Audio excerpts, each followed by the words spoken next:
Are you ready? You ready? Camera's on. Hey? Hi. I'm just sitting here with Corbin, and we're trying to figure out what to do this afternoon.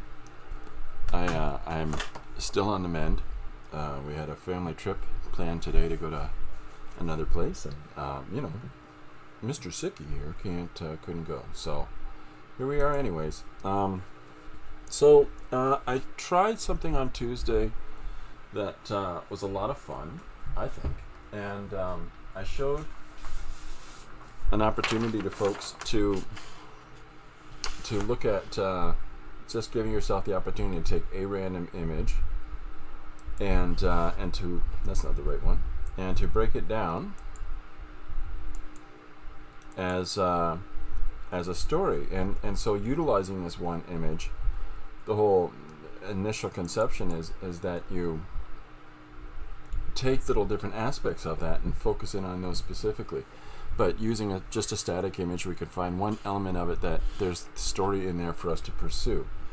And then of course the way to go about doing it is to sit down with your page and to sort of say, here's where I can plot this out panel by panel, right? And move the eye along and the reader along and carry through the story in that sort of a sequence of events. But what you're really just doing is just finding a single image off of your phone and then having a go at it. And so, this just taking away an awful lot of that stuff that people overthink about. And what I mean by, the overthinking is how do I do a panel size? Like, how do I decide that? How do I decide, what surfaces to use, what tools to use? All these questions that go through people's heads when they're working on a project, or even if you're just locked into this is the drawing tools that I use, and that's that. But how do I go about a story? So that, people have different processes to find that. But sometimes there's something to be said for just the automatic process of, here's a static image, can I find a story in that? Right? Corbin agrees. So that's what we tried. And we're going to do a little variation on that today. Right, bud? So I'm going to switch to the overhead once more. Now the panel that I've got in front of you here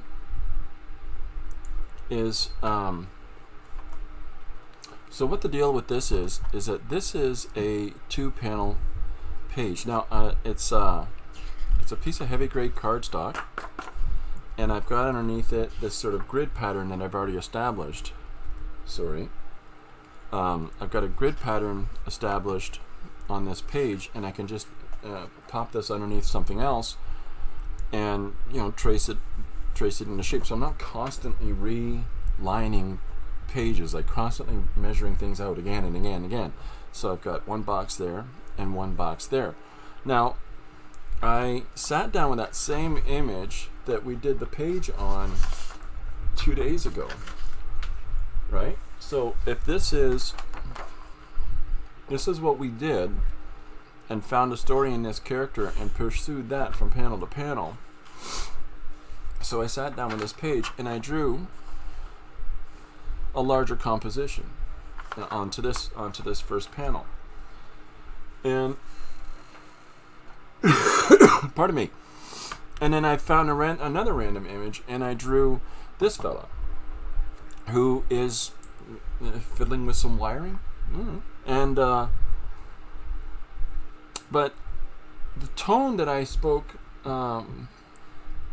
in, like, as a writer, the tone that I wrote the first page in, where it's about this person saying, the life's too fast, slow down, don't always be reaching for the goal, and think about the journey and the experience itself. And then he hands his device over to the cat, and cat's like, I'm gonna be the winner, I'm gonna get to the top,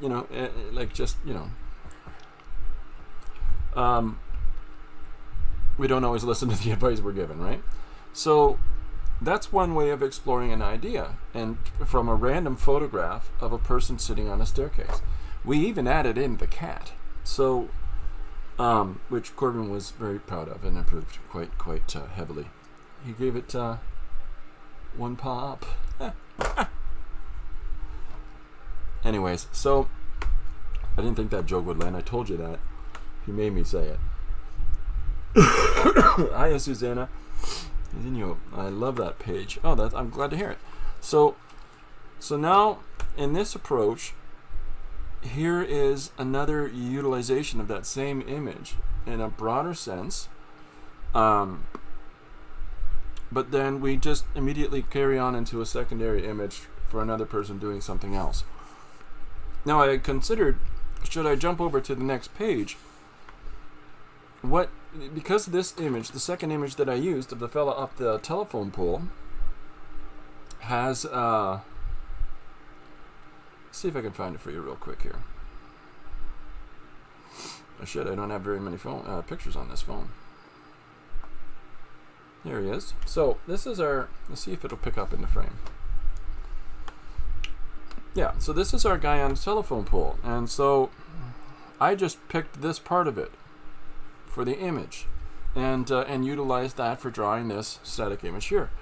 Now, the next panel on the next page, we could actually move the camera down and focus instead on, the idea is a suggestion of movement. By having the same size panels, we can suggest movement and action by having the camera pan down to the midsection and to the lower legs of our character. Pardon me. And the next panel over from that, you could pan down once more. Corbin's helping.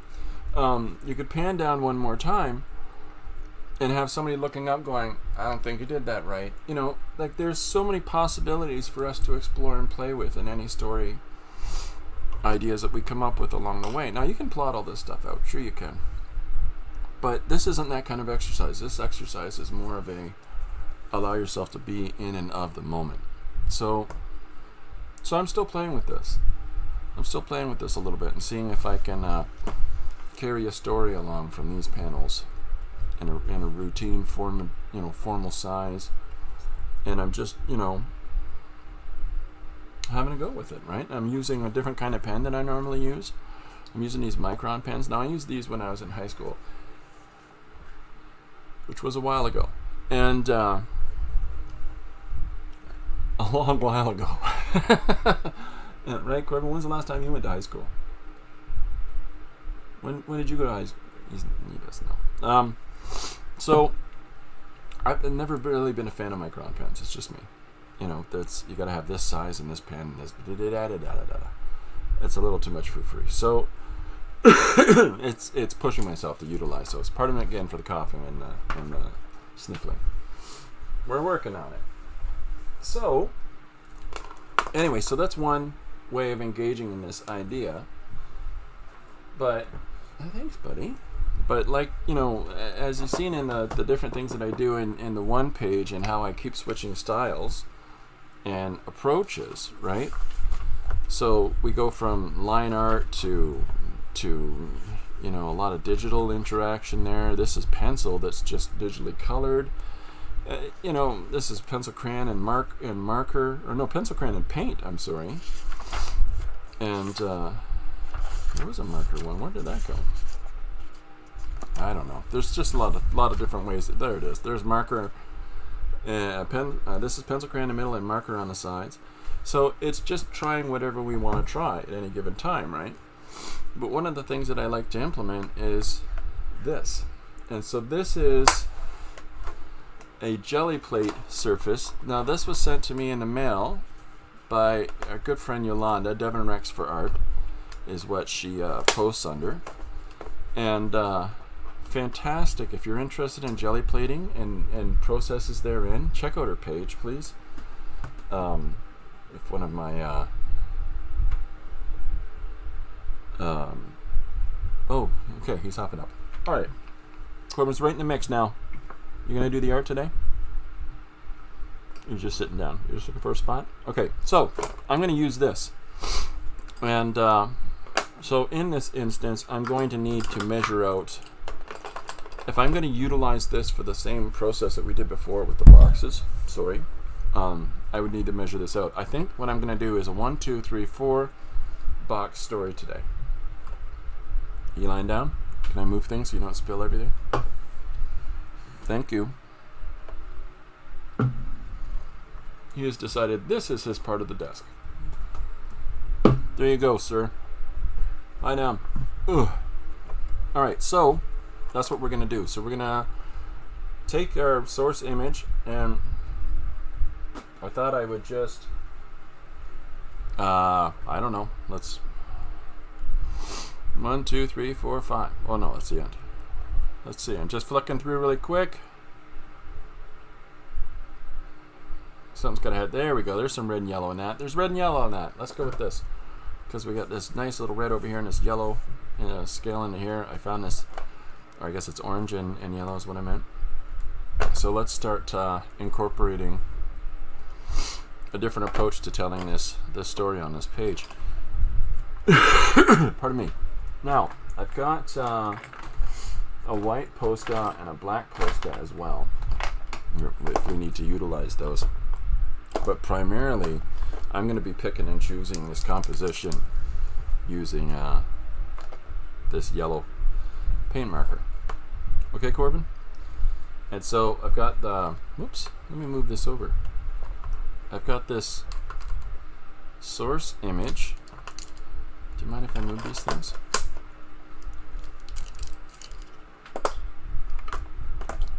Thank you, sir. You're being very helpful. So I've got the source image with this really cool pattern on it on this piece of paper that was supplied by Yolanda. And so we're just going to start, and what I'm going to do is I'm going to just draw right over top of it. And so, you know, we're going to pull our composition. Hey, leave the light alone. It didn't do anything to you. Stop it. So we're going to pull our composition out of this background on this surface, because we can. And I'm coming at it very loose, and I'm picking and choosing some lines from our source material. I'm forcing this little bit of perspective. What are you doing? Lie down. Just lie down. You're a handsome man. There we go. But I got a couple different values that I'm going to use. I got this cream color. And so I'm going to just start putting together a part of this composition right here. Now, I'm leaving it small and not overly zooming and focusing on everything right just yet, because source images shouldn't for us be the be-all, end-all. We shouldn't look at a source image and just try to replicate that. That's not going to help us at all, because then we get all anxious and we get all caught up in, what if I don't do this correctly, or what if it, doesn't work out the way that pardon me, it exactly works out in the way that it looks in the picture, and then so we're gonna, that's not good, and I'm gonna scrap it and start again. And what's the point of all that nonsense? Just allow yourself to just pick and find parts of the composition, put them together, and then figure out how we're going to structure it in our narrative. Now, there's a couple things going on in this picture. There's a person on this side of the road and a person on that side of this road.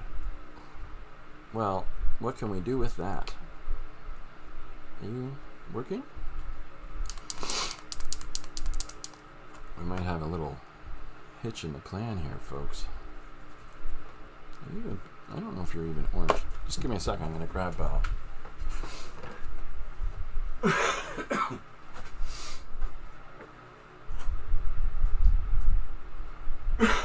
pardon me. So I'm on the mend now, but I still got the cough, and until that's gone, it didn't seem like it was very practical to get into the car with some of my wife's relatives, is that we go to show them the sights here in southwestern Ontario. Just because I don't need to get anybody sick. It's not nice, right? Because I'm not enjoying it. Corbin loves it. He thinks it's just grand. I'm glad you don't feel good, old man, he says. Now pet me. And give me food. Fulfill my wants. So I'm just throwing in some of these little red pinches of color that's in my source image. I'm going to move. Is that better or worse? Let's see how that turns out. Yeah, that's a little easier to see now. Let me put this higher up light on there. Yeah, that's okay. That's a good balance. Corbin's trying to help. I don't know if you can see him flomped out on my desk here beside me. But I wouldn't be surprised if at one point he isn't trying to lie across the drawing. Because he does that. He calls it helping. It's not really helping, I'm going to be honest. Okay, so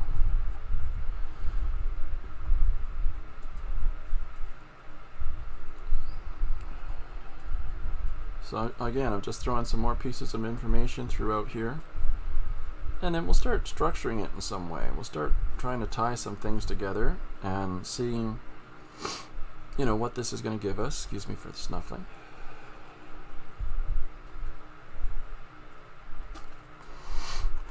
You know, just tidy it up. But right now I'm just working at it from a perspective of value. Just throwing some values together and playing with those.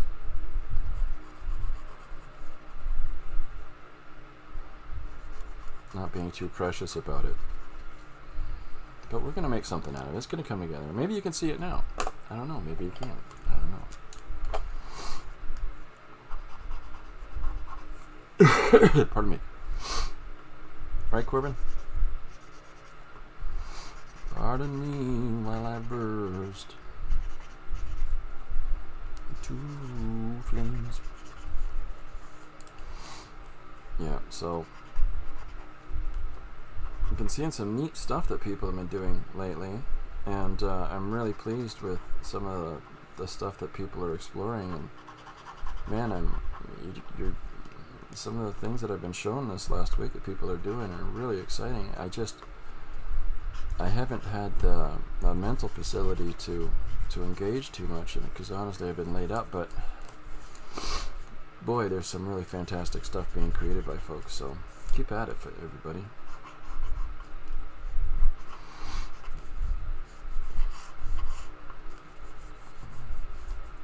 Okay, so here's our composition starting to come together just from using these sort of rudimentary marks to build up, you know, the allocation of things in space. Let me see what I got. I got a brown pen. Let's try this. Let's try this out, Corbin. So this is a brown ballpoint pen that I'm holding now, and is that improved a little bit? How about that? There we go. So I've already got this whole structure laid in together, but now I want to pick and choose, you know, some of these contrasts and some of the darks to put in and apply into the composition overall. And I've taken quite a bit of liberty with, I didn't like a lot of flat space there, so I reduced that down, and we'll see what comes of that.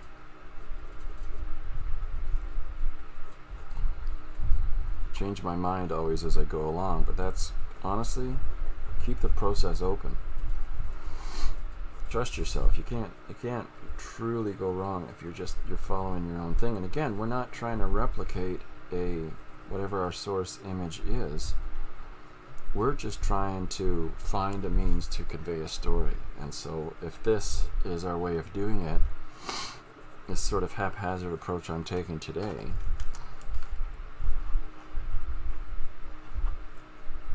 then this is might yield to us some interesting results that we might want to apply in other ways. Now, I know that with a nice jelly-plated image, sometimes we want to hold on to that as an abstraction. Now, Yolanda gave these to me in the mail specifically so that I could use them as basis for drawing pages on, and I'm so very appreciative of that. It's very nice of her to have done that. I don't get a lot of happy mail. When I do, oh boy, Guess what it makes me? Corbin, it makes me happy. You know what makes me happy? Rub my back. I'm a cat. So I'm finding some more of these shapes and little value arrangements that are throughout the source image here, and just picking some of those out and starting to maybe I like to think it's starting to tighten up our image and give it a little bit more of an identifiable appearance, like that you can see actually what some of these, pardon my snuffling, what some of these objects are. It's sort of like, and this is a drawing of a place that is a culture far removed from my own, and so what's kind of fun about that is that I really have to explore what some of these shapes are and what they might represent. And that's not just something that I can just, I just make this assumption, this is a that, and this is a this, based on, maybe my comprehension of how large cities work here in North America.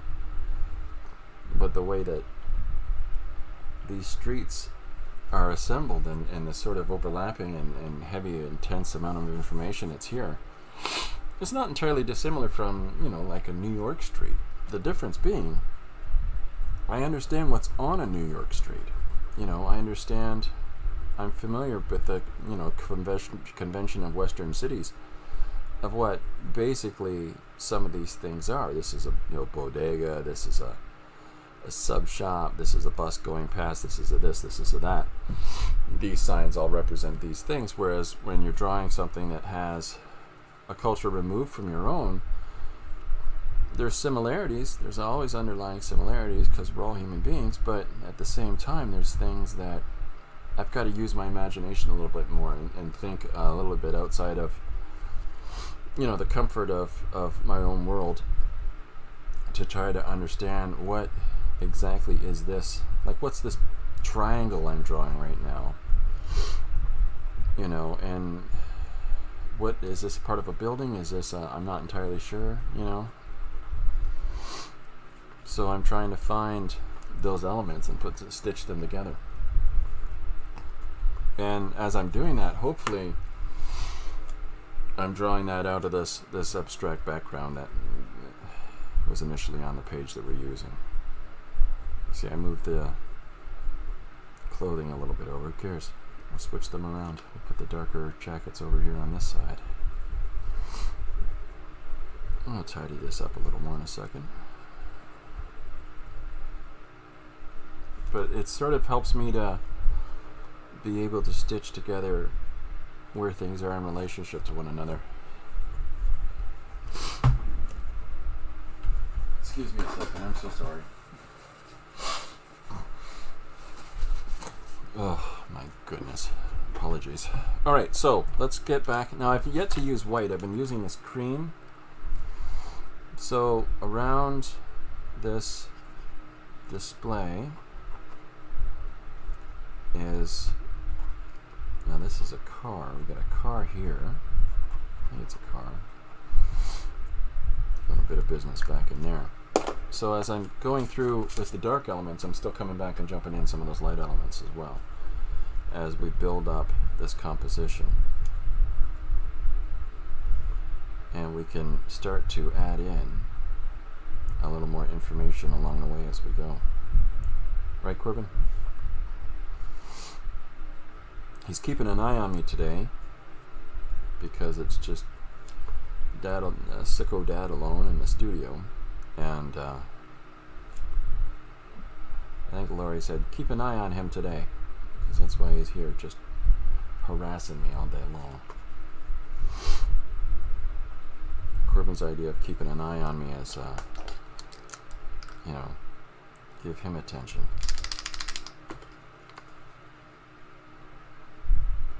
Right? Right, bingo?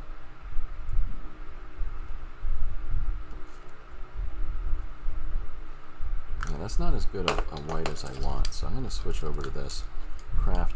Now this is like an oil base though, so depending on certain spots that I put it, it's going to make fundamental change to the surface because I can't really go over it with some other materials now. But that's okay. We're going to make that work for us. We're going to make it work. But it gets a nice crisp white in there. So find the tools that work, right? Okay, so while I didn't border the page, you can see where I'm going to a rough assessment of the edge here.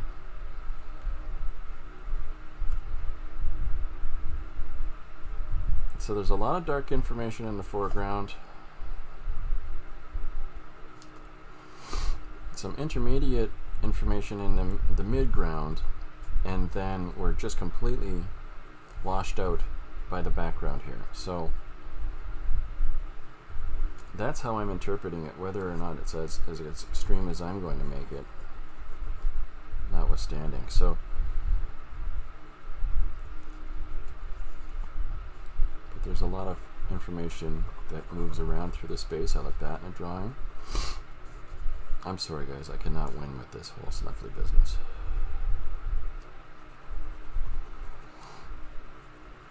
And I'm going to come in a second with black, which I really haven't used yet, just to give that big punch that the black will do. Right? Yeah, Conan says right. So hopefully, I'd be interested to find out if anybody tried the motif that I tried yesterday, that approach, grabbing a photo and seeing what you can make of it. I'd be curious as to see, some of the results of that and how that went for you. I haven't heard anything as yet, but sometimes we got to try different methods to find that right mechanism for us to have freeform creativity. I talked about this recently, Robert Greene, and talking about, I think it was called the complex mind or something like that. I have to look it up, I'm sorry. But just allowing yourself to have an openness to all of your experiences in your places you've been and things you've seen and stuff you've done and things you've drawn and how you know things work.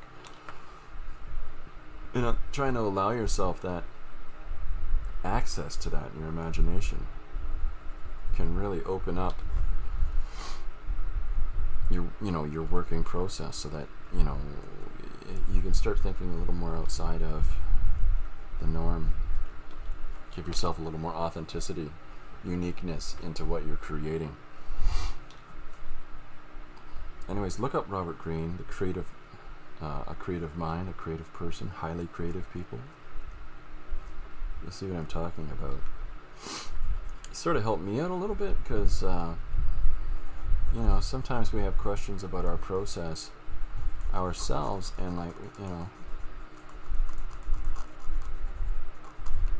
is the way I'm doing things is a little bit cuckoo for Cocoa Puffs, or is there something to it? And because other people are like, that's crazy, you do this thing, and you're kind of like, there's something wrong with what? And this sort of momentary self-doubt might kick in for some folks.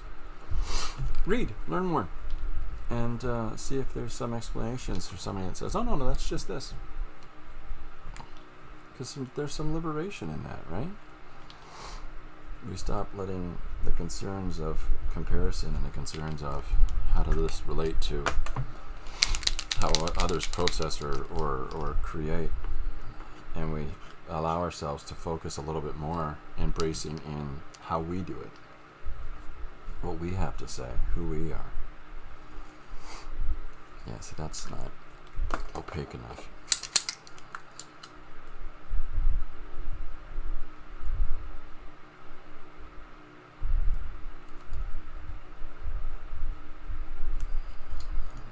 So I'm being picky, choosy, and just picking in little bits of, high contrast white. put a little bit on top of that car, on that hood. I'm going to pull out some of those details in just a second. These sort of modeled values in the street. There we go.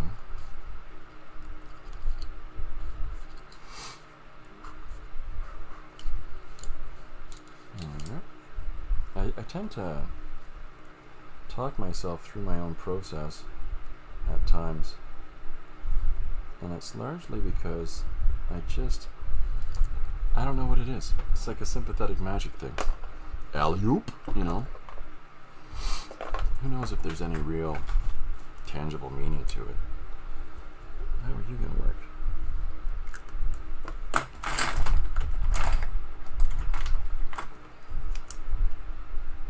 Hey, you'll do. Okay, so I'm going to come through here now.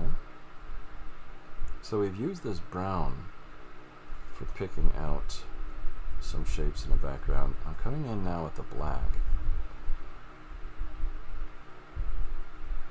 And a lot of different grays that we can get from said black, right? And we'll just tighten up some of our shapes.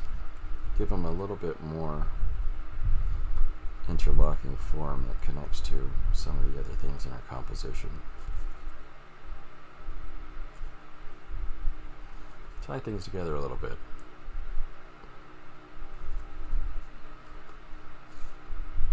It's tricky, right? Pardon my sniffling. I'm so sorry.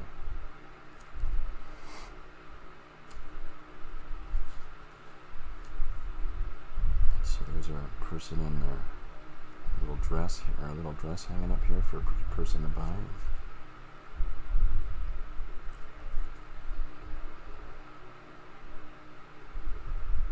But it's a different way of finding the image, for sure. But what it gives us is the chance to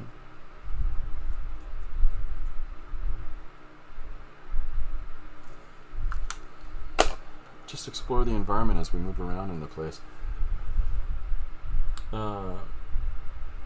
Susanna says that many beautiful things are being made with AI now, but I still like the human touch, even if it's not so perfect. I think that one of the problems that's going to come around from these programs, these AI programs, I think that one of the challenges that they're going to present is there's going to be a degree of similarity to things. And we have a habit of doing that, by the way, as humans as well. Where, oh, I like this person's style, I'm going to emulate it, or I'm going to try to reproduce that, or this week we're all drawing squirrels. You know, like, we do that as well, but with AI, I mean, how many different alternative versions of the Avengers or whatever else can people put on social media before they get bored and realize, well, okay, because the ability to use AI to facilitate beautiful pieces, it doesn't necessarily mean that the people that are doing that, creating that, have a very deep well that they want to draw from for creative expression. They just, oh, I'll try it this way, this way, this way. Yeah, that's good. You know, and I'm seeing a lot of that right now, which is interesting, you know, so I think some of that's going to burn out really quick, and then some of it is going to be so very recognizable that your idea of the creative autonomy that maybe some of the AI programs will give people, they're going to fall apart really fast, I think. And it's that human touch, it's that creative mind that it has to be behind the AI for the AI to truly generate things that are going to be memorable. And I don't think we're there yet. So, you know, I think it's going to take a little bit of time before, you know, there's pieces that are there that are just so very interesting and unique, and it's hard to find creative voice or a stylistic voice that you like when it's it's just continuing to produce the same soup, right? I don't know. It's going to be interesting anyhow. But when you see somebody who has spent the time to do Indian gods or representations of the Mahabharata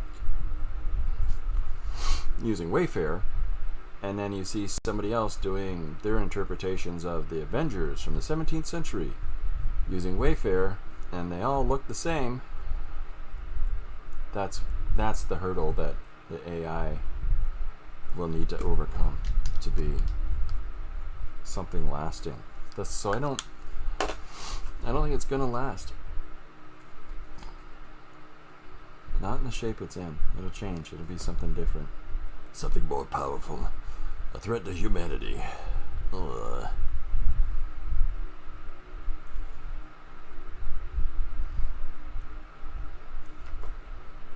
Maybe not that, right?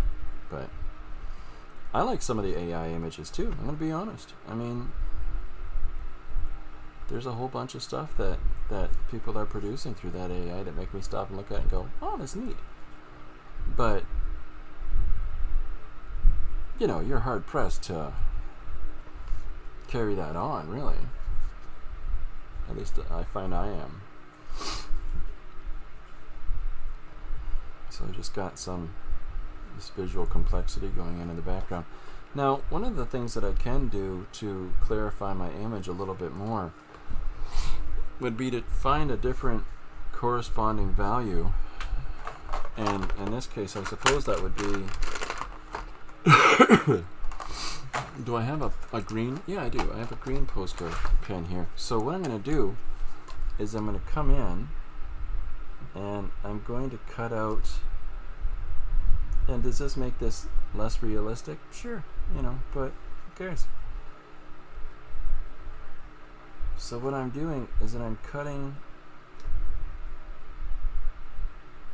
out this surface here so that it's now distinctly separating itself from the space behind it. And then I'm going to come over here, cheeky monkey, and I'm going to do the same thing.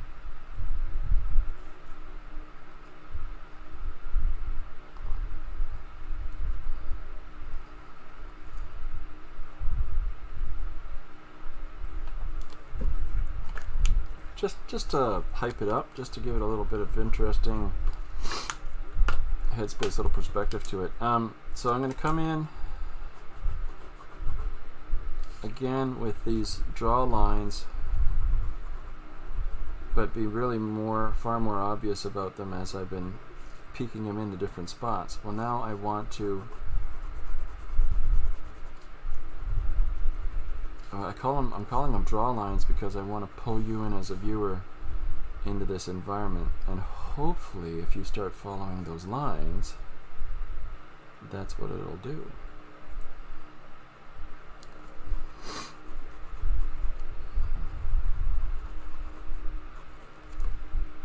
Maybe. Okay, so what's missing? Oh, the guys.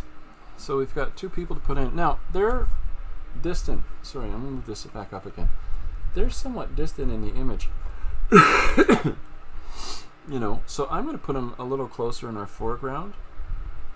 And just to draw a little more emphasis to the two of them. And so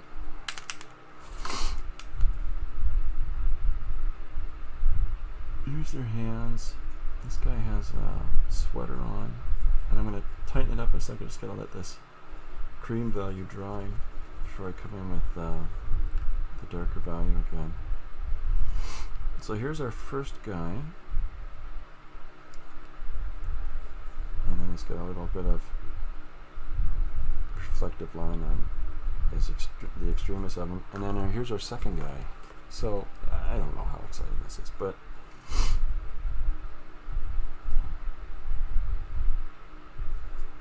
so our second guy, we're going to have him about here. We're going to move him up a little bit as well. But here's our story start. the engagement, the interaction of these two characters. Excuse my sniffling.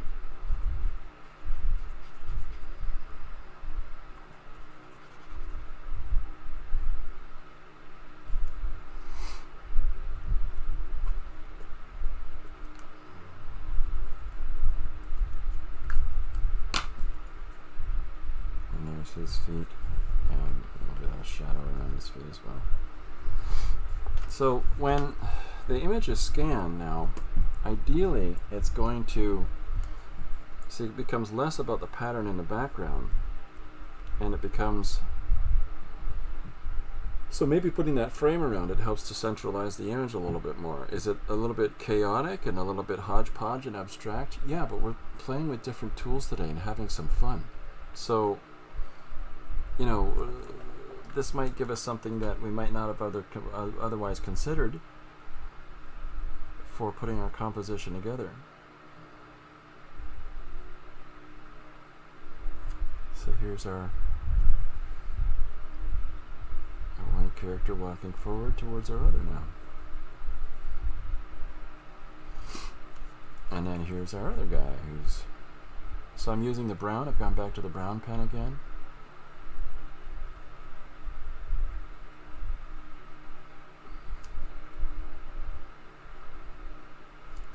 Give him his hat piece there. So hopefully that pops these guys out a little bit more. And come in.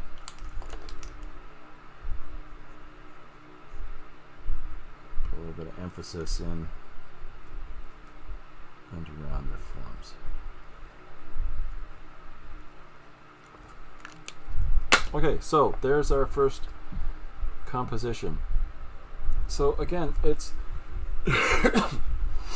whatever source imagery you're using and whatever you're going to draw from that, however you go about reinterpreting it, like there's nothing wrong with somebody laying this down and laying a sheet of paper over it and tracing it. If that's the facility that you feel will work for you, then utilize it. And you're going to do something different with it than the initial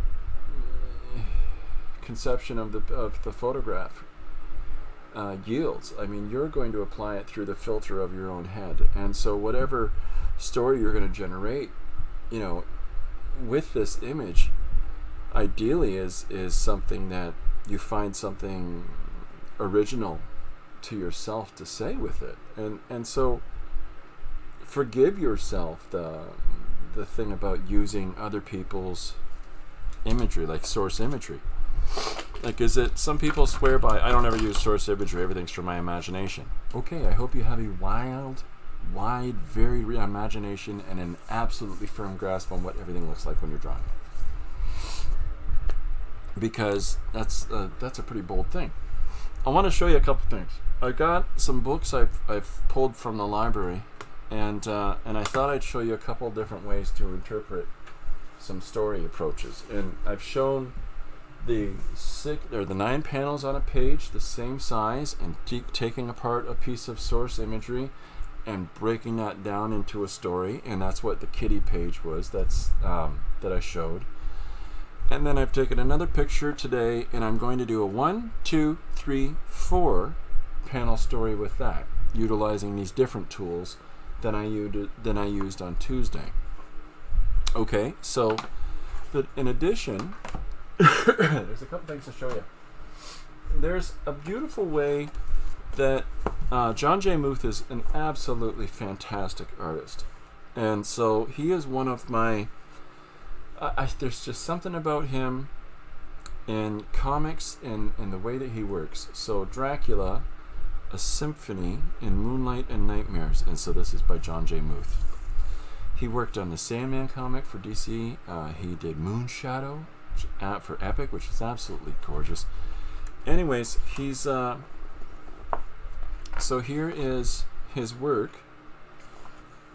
and so we've got text on one side of the page, and we've got the visual image on the other. Now, there's a sequence of images here. There's the one up above of the splashing waves kicking up and the boat on the water. And then we move down below, and then there's a secondary image of the Demeter shifting on these gigantic waves. So here's 2 panels on a page. Even though that this is a very different format, this is still sequential application of moments. Because your eye reads that, like this. It just does. And so as we have this textual interplay, here's the words on one side with a little bit of sprinklings of visual elements. And here's the absolutely gorgeous art on the opposite side. This is largely watercolor or ink. I'm not sure what he's painting in, but there's the castle, there's the birds on the water, here's the boat. And so the way he goes, and then he moves to a singular static image.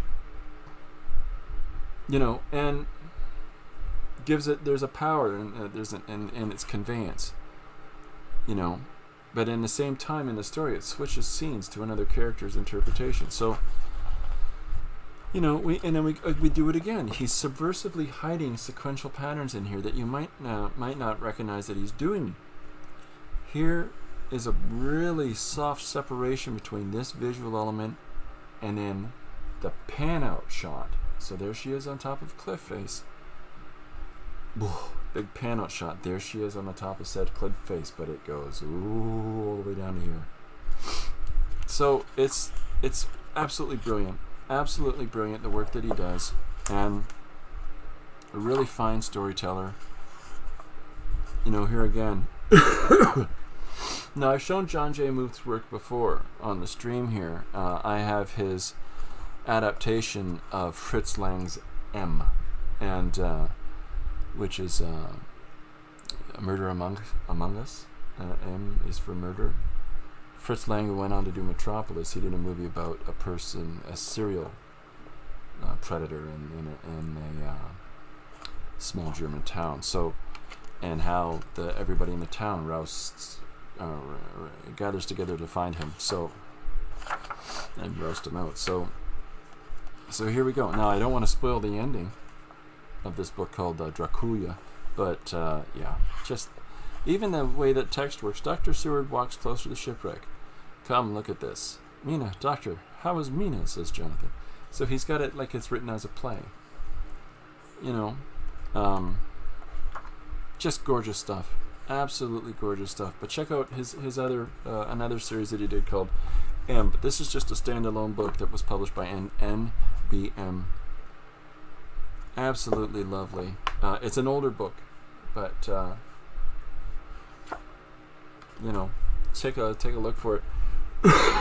Now, here's something that is a little more traditional, but it's got an element in here that I wanted to show. Here is a fight. Now, this is Wagner, and the art is by Arthur Ransom, and I love Arthur Ransom's work. Okay, but John Wagner as a writer is phenomenal as well. So this is a traditional spy story, contemporary spy story called The Buttman. It's about an assassin. Anyways, so here's these pages of fight between these characters in this environment, and they're fighting on an old western town set. But look at all this panel movement. Look at all this directing of the eye and taking it around and zooming into the moments, like in this little 4-piece down here. We've got a guy looking through binoculars. Here's the next panel with the binocular shape around it. So he's really playing in this landscape here of story. So wonderful physical interactions, causality going through there. We keep cutting back to these characters watching the fight that's going on, and then come its conclusion.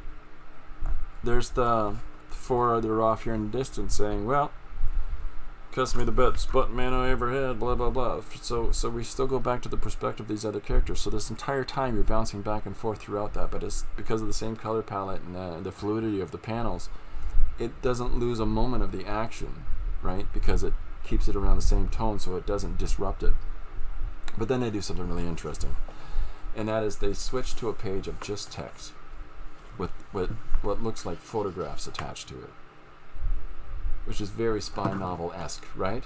But this break, this culmination of action and story here has this break immediately following it, and then it switches to another scene of our character and his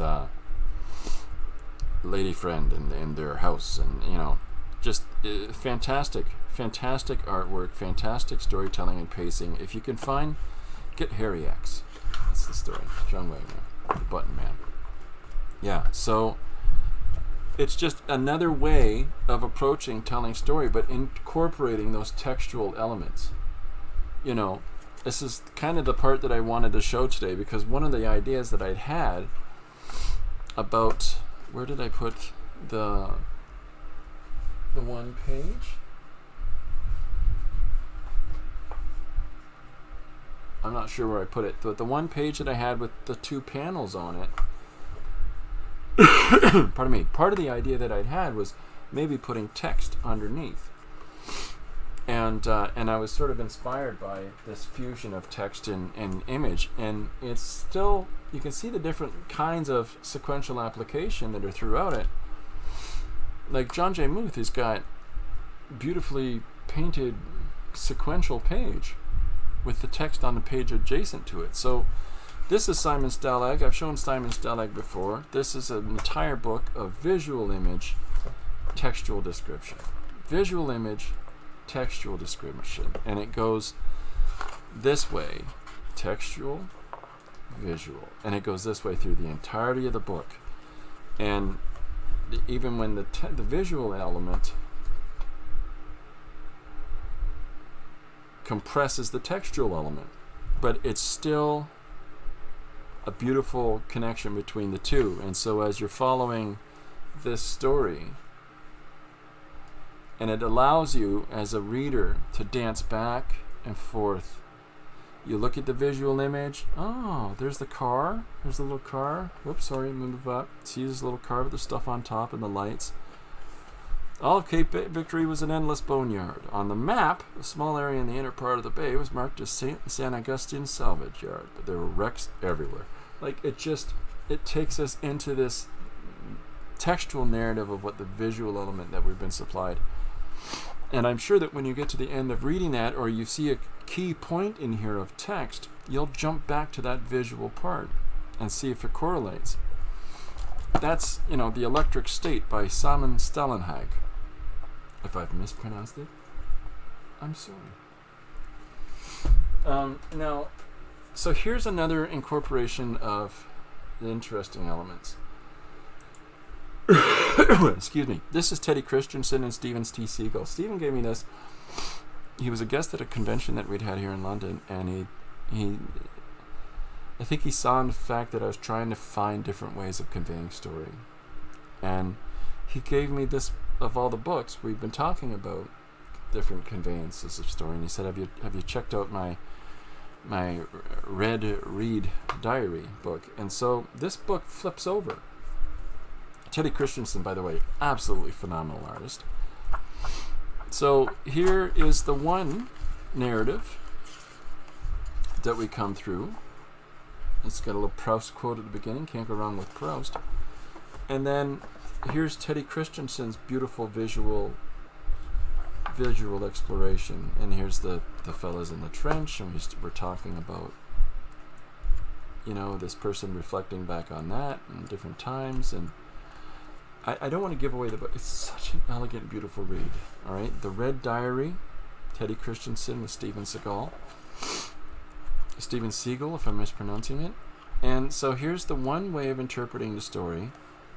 And at the midpoint in the book, let's see if I can show that is the middle point. At the middle point in the book, we flip it over and we read it the other way. Is this the one I started with, or is it? Yeah, I don't know. Anyhow, and then so there's a second story that I interpret. No, that's the first one. See? Oh, turkey. there's a second story that interprets the events and how everything goes, and a different culmination to the story. I love things like this, but the other part of it, of course, is this beautiful application of text above in these blocked panels, and distinctly separate from the visual elements, and yet, of course, text incorporated into the visual panel. So, pardon me. It's, again, using a textual interface with the visual interface, and creating this fluidity between the two, but not doing it in a conventional means. Like, in this one, it's just these boxes, relegating story, a narrative voice. Unfortunately, contemporary comics are losing the narrative voice. They're losing the ability to have an overview voice to a story. It's all just really pushed on dialogue and sound effect now, specifically in a lot of Western comics. And like here, so I find this refreshing. Here's a crazy page. This is a book called Mego Gogo by Jin Clark, and I enjoy this. This is fun. So he's got it starting off right there. Nice, straightforward. Atlanta, Georgia, 1984. Let's go. Right into the story from that point. And it's a very, very different formulaic style. Once again, highly sequential, anime influenced, very kinetic, beautiful black and white work. So that's, I just thought I would example 4 different approaches to how we convey story in our, how we convey our story within our page. So there's some little bits to look at there. So I'm gonna continue on with this, but what I'm gonna do is, because these are just random different size papers that she's given me, this is 10 3/4 by 8 1/4. So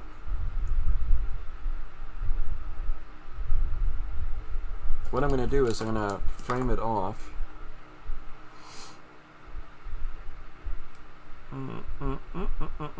Right there.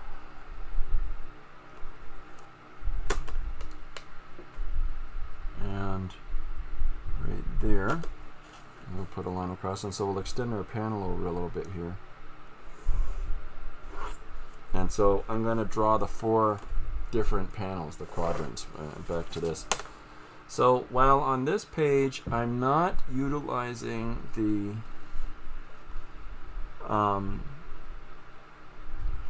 text beneath idea that I'd considered, but I am going to, I think, maybe apply that postscript. I think I might apply that digitally at the end. Just cause we can. Just cause we can. Okay, so there's our 4 panels separated on our page now, so I can bring this composition over a little bit more, which is pretty easy to do. And some more shirts and things in the winder, in the old winder. Ruski here, and we can continue on these lines and these movements. Line frame, yep, good. And then we can develop on this building a little bit more and extend these lines. And we'll have to extend that green line as well, the extremist point, because that helps us to separate our foreground, midground, background. Doo-dah, doo-dah. And yeah. So I'm going to come in and clean this up a little bit more. But, I realize that's very different approach to the other days.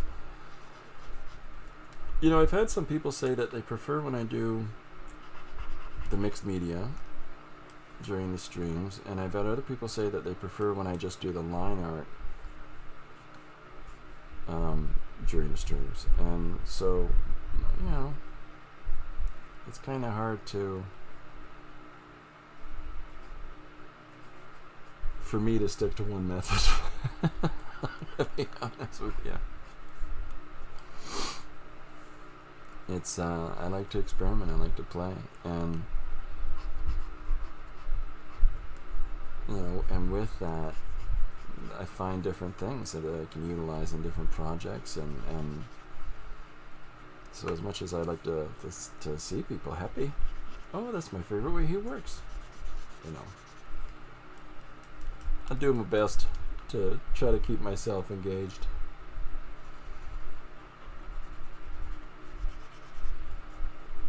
Sometimes the creative process controls you and not the other way around. Gotta wait. So I'm curious if anybody is what anybody might be working on or anything like that. So people, if you have stuff that you're doing, feel free to let me know.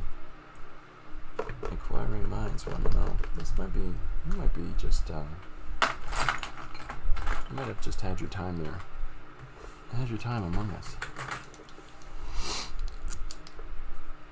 Yes, he did. Yeah, see, that guy's just cooked. It's a cooked banana. There we go. This is what a poster looks like when it's got paint on it.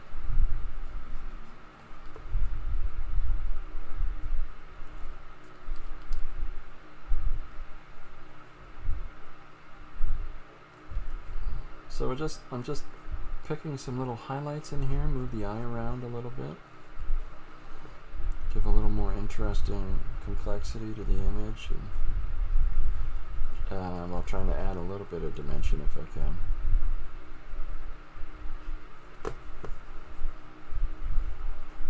We'll do the same over here.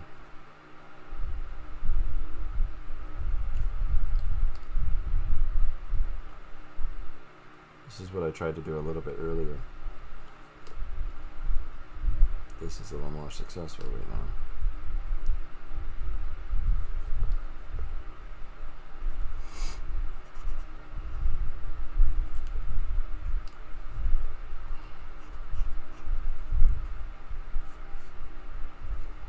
Okay, so I think that's our first panel. So just for interest's sake, the next panel, my intention, I thought that was a busy page. How is he going to draw there? But that's really good. Oh, that's very nice of you, Susanna. Thank you. So one of the things, if you're able to do this for yourself, take some other objects around you. Okay, I'm going to use this fantastic funny bone card that I got from Yolanda as well. Now, and separate your image away, eliminating the material that's on either side. This is why I'll use my hands, right? Does that have what I need it to have as an image to convey the story? So that's what we're looking for. So now on the next page, because we've already identified our two characters into our context, you know, of our overall narrative here. Pardon me. So I'm going to lay this. How about I do this? I'll lay this ruler underneath, so that helps to, maybe that ruler being there will help to separate the space below, and take out the busyness of all this, right? Flattens it out. So I've got this guy and this guy. So in my next panel, I can focus in on these two characters. I think they'll be a little easier to see in just a second. Here he is with his hands behind his back. And we'll draw up those details a little more clearly. And here his bent shoulder is, and his tilted head as he looks across at our other guy. So we're taking this aspect of that image, and then here's our second character as he's moving towards him. And again, we want to try to capture the shape language, the way that this character is physically moving in space. Now there's a simplification with how those shapes came together here in our first panel. We want to try to catch a hold of some of that, but we're also going to enhance a little bit, right? So let's go in now.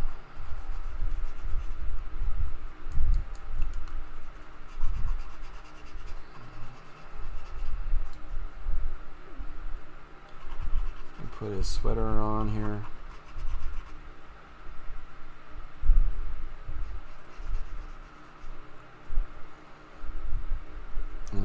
well.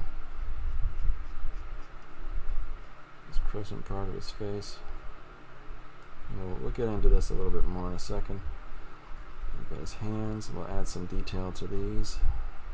And then there was that little lighting kick that was around his hip. And we'll come through here, and we've got our other character.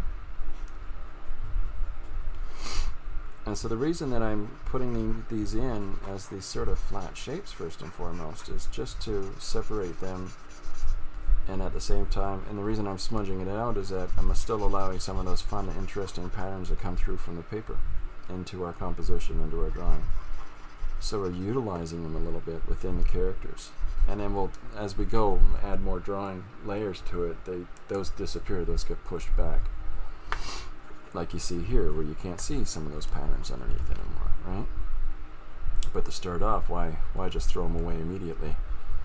So we're focusing on these two guys first and foremost. And so we're going to add in some of these details. Hopefully, I'm going to move this over, and hopefully it's going to pick up a little more clearly. Okay, so we want to add in some of these details.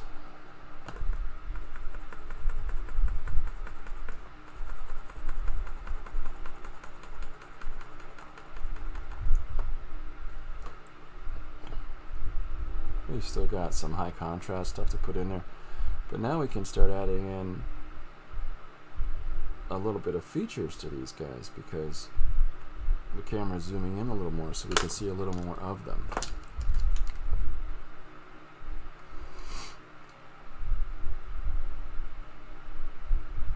We know that there's this more opaque punch on the shoulders of value over here. We'll carry that through somehow. But he's got this dark hat here on top of his head. I'll keep that in there. So it's just these little steps. Rooster Blue says, I struggle to find a whiteout pen that I like. Can I ask you what you're using? Okay, so here's some choices for you to consider. You can find Sharpie has a white paint marker. Okay? Posca has a white paint marker, and they come in different sizes. And welcome aboard, Rooster, by the way. Now this is Craft Smart. Now in the States they have Hobby Lobby, in Canada they have Michael's, ostensibly the same store.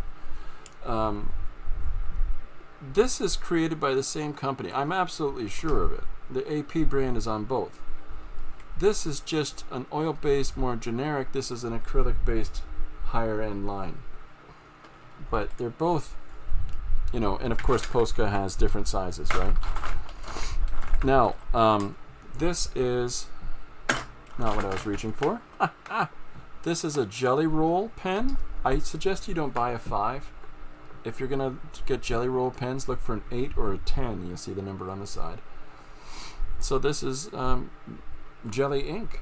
The same as when you buy like a little kid set of jelly pens and of different colors. It's the same as that, but it's white. And it's very good for application over lots of different surfaces.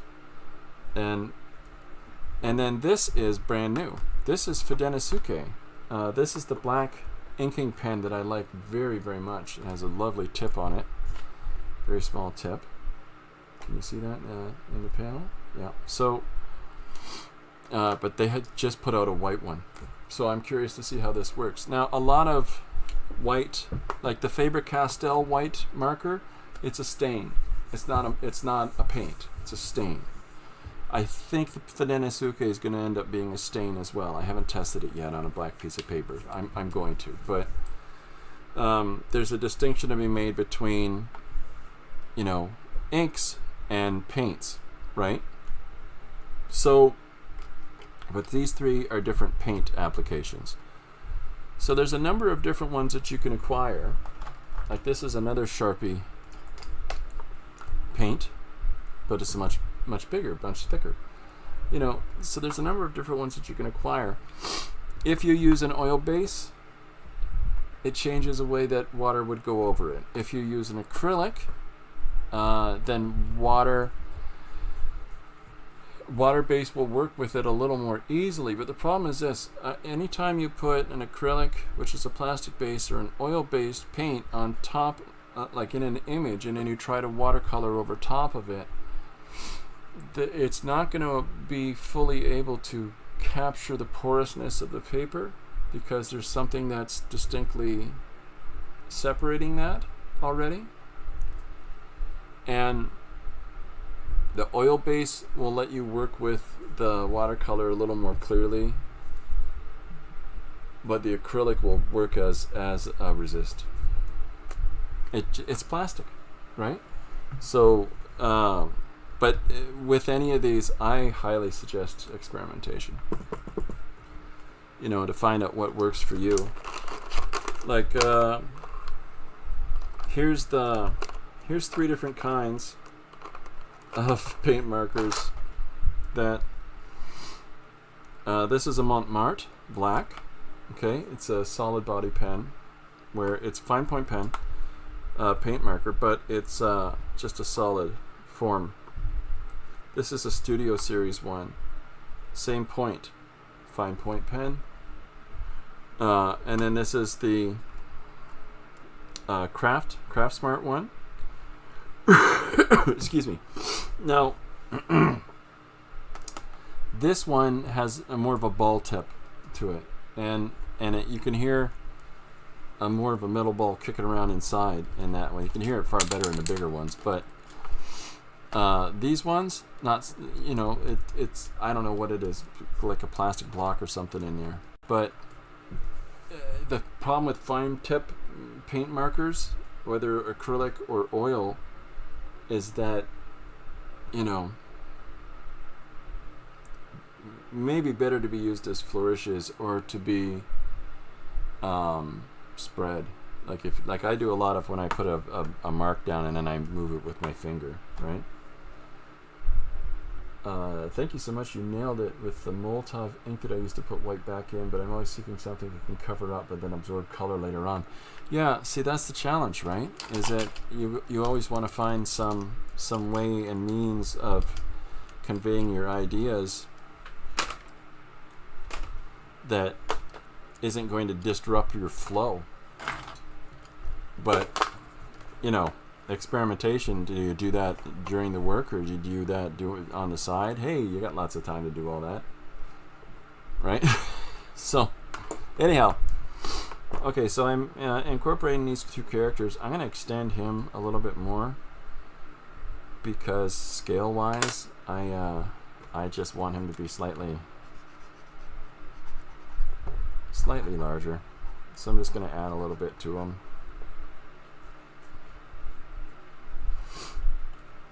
As I have these 2 characters engaged. So I'm taking that same first image again. Thank you for your question, by the way, Rooster.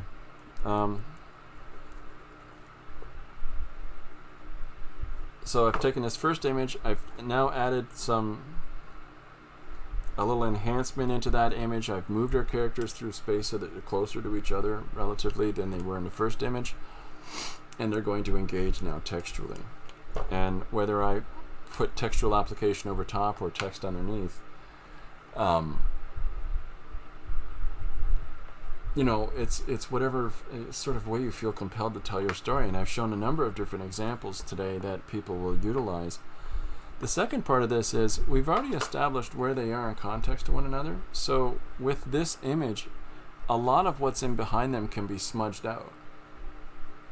Can be blurred out a little bit so that we focus more intently on the 2 characters and the conveyance of ideas that goes back and forth to them. But this is the same thing as I did on Tuesday. On Tuesday, I used a 9-panel application, and that was the kitty page. I'll pull it up one more time. So that was the kitty page, where we took our first image, we drew it down, and then we took elements of that, the person on the stairs, zoomed in on them a little bit, incorporated the cat into the story, just to find a narrative that moves along visually, and then we apply to that our textual story. And sometimes those decisions that you make visually as you move across your composition will inform you where the story's going, and even to the extent that like if you don't have something pre-developed, to the extent that by the time you get to the end, there's your punchline, as it were, or there's the summation of the idea that you're trying to represent in that case, in the case of that page, or in the case of whatever page you're working on. So I'm limiting myself to 4 panels for today's, and as yet I have no idea what these two guys are saying to each other. Normally every day I take a 1-page story suggestion from people, and I do a page from that.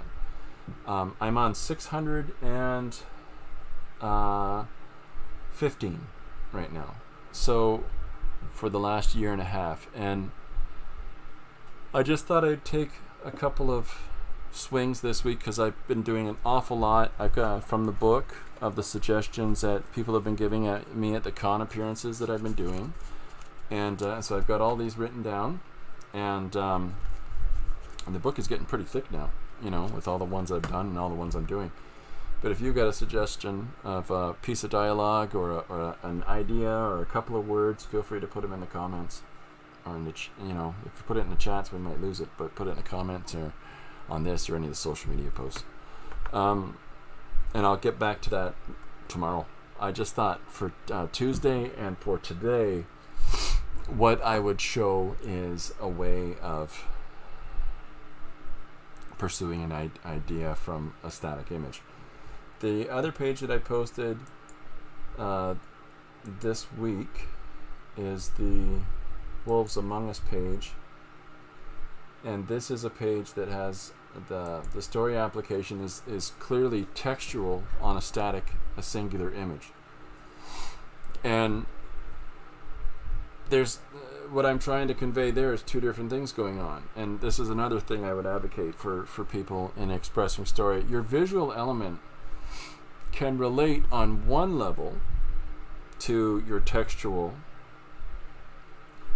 but it can also, one or the other, the textual or the visual part, can convey a secondary meaning. I don't want to say necessarily a deeper meaning, but a secondary meaning, because Wolves Among Us, when I wrote and drew this page, it's not about wolves, but I got to draw wolves, and even the coloring of the wolves sort of, that conveys a different meaning, because wolves aren't generally red toned or blue toned. So allow yourself that in your stories too. You can establish a visual conveyance of what's going on between 2 people, but then the textual conveyance of what's going on in your story can apply something from a completely unique and different perspective, that these 2 characters, in whatever context that they're in, now become a way to represent a different idea. So it's lots of homework I like giving, huh?